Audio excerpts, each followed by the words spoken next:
গগৈৰ যিটো পাকিস্তানৰ সৈতে জড়িত যিটো সম্পৰ্ক তাৰ আমি গোটেই কাগজ পত্ৰ ৰেডি কৰি লৈছোঁ। আমাৰ অফিচাৰসকলে এইকেইদিন কামো কৰি আছে।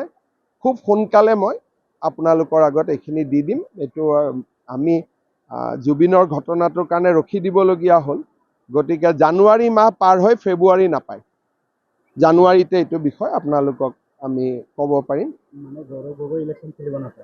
চক মানুহৰ আটাইতকৈ ডাঙৰ কথা যে পাকিস্তান ভাৰতৰ এখন শত্ৰু ৰাষ্ট্ৰ, আমাৰো শত্ৰু ৰাষ্ট্ৰ।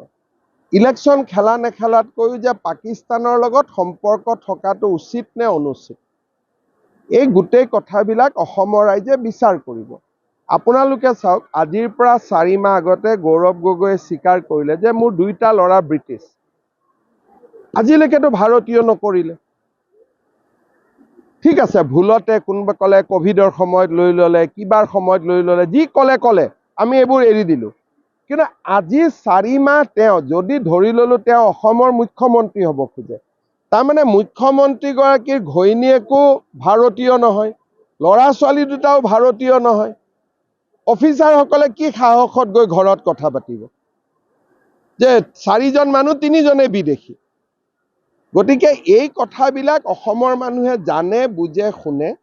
আৰু অসমৰ মানুহে এনেকুৱা মানুহক কেতিয়াও অসমৰ বৰঘৰত সোমাবলৈ অনুমতি নিদিয়ে।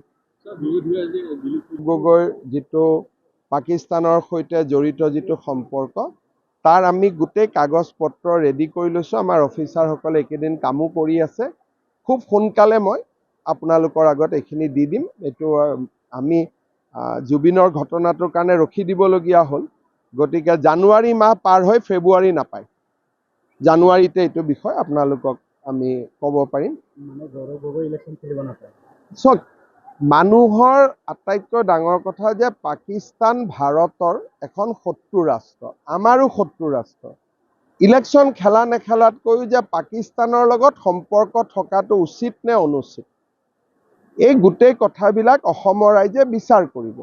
আপোনালোকে চাওক, আজিৰ পৰা 4 মাহ আগতে গৌৰৱ গগৈয়ে স্বীকাৰ কৰিলে যে মোৰ 2টা ল'ৰা ব্ৰিটিছ। আজিলৈকেতো ভাৰতীয় নকৰিলে। ঠিক আছে, ভুলতে কোনোবা ক'লে ক'ভিডৰ সময়ত লৈ ল'লে, কিবাৰ সময়ত লৈ ল'লে, যি ক'লে আমি এইবোৰ এৰি দিলোঁ। কিন্তু আজি 4 মাহ তেওঁ যদি ধৰি ল'লোঁ তেওঁ অসমৰ মুখ্যমন্ত্ৰী হ'ব খোজে, তাৰমানে মুখ্যমন্ত্ৰীগৰাকীৰ ঘৈণীয়েকো ভাৰতীয় নহয়, ল'ৰা ছোৱালী দুটাও ভাৰতীয় নহয়। অফিচাৰসকলে কি সাহসত গৈ ঘৰত কথা পাতিব যে 4জন মানুহ 3জনে বিদেশী? গতিকে এই কথাবিলাক অসমৰ মানুহে জানে, বুজে, শুনে। আৰু অসমৰ মানুহে এনেকুৱা মানুহক কেতিয়াও অসমৰ বৰঘৰত সোমাবলৈ অনুমতি নিদিয়ে।